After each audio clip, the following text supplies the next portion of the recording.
feel like you understand what you need to do to wrap up the year, and because sometimes a video in terms of directions is better than just an email. So I've combined two documents, the Sustainability Intro and the Sustainability Who documents, into one document so you can kill two birds with one stone, so to speak. And I'm going to walk you through each section just so you feel confident to be able to finish this in a timely manner.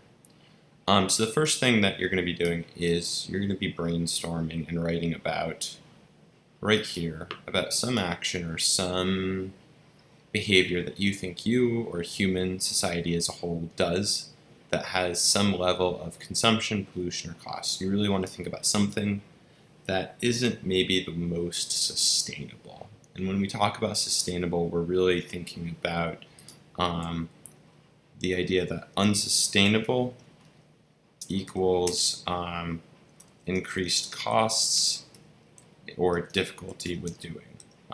So doing as many push-ups as I possibly could starts to become unsustainable as my body becomes more and more sore and more tired. It's harder and harder to do each push-up.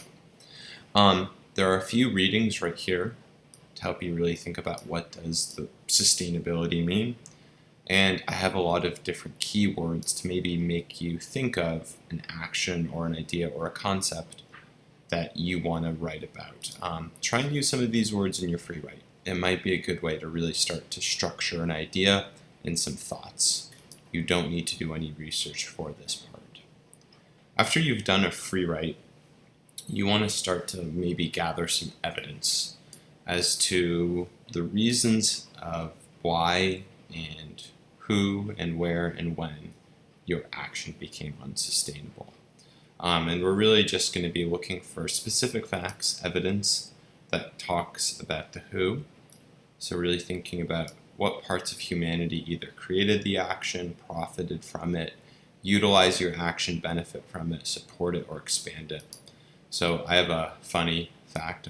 It's not really true, but my sustainability problem that I talked about in class was donut consumption, which is unsustainable. And my who fact was that college-age people tend to eat more donuts than adults.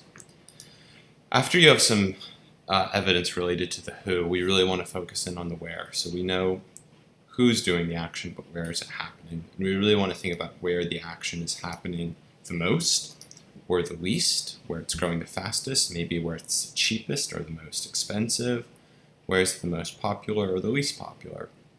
So I have a funny fact just about donut consumption in Sweden versus Thailand per person per week. Once we know the who, who's doing it, and where is it being done, we want to think about why.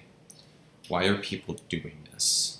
So we can think about reasons for people taking a specific action. Maybe it displays wealth, success, status. Maybe they do it for convenience, for safety, or for health. What are the main reasons for why people do this action? And then the last aspect that you want to try and research is the when. When did people start doing this? When did it start becoming popular, cheaper, more accessible, more widespread throughout the world? Generally, actions that occur more often and in a wider part of humanity tend to be more unsustainable, or they tend to have a larger impact. So that's also important.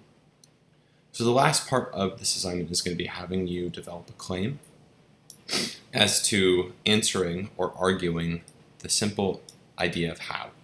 How did your action, in your opinion, become unsustainable?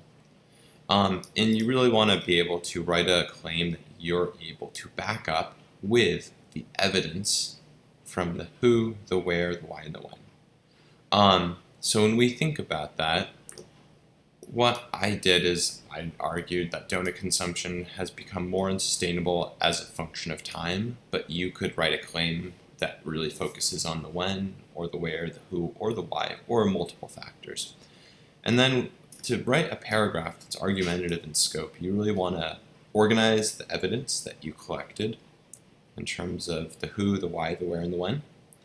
And you want to add some analysis in between those facts. And all of this should be able to support your claim here. So you're really writing a paragraph, but I've outlined how each fact goes in order for my donut consumption. I'm absolutely open to helping you and giving you ideas, so please reach out. I hope this helps.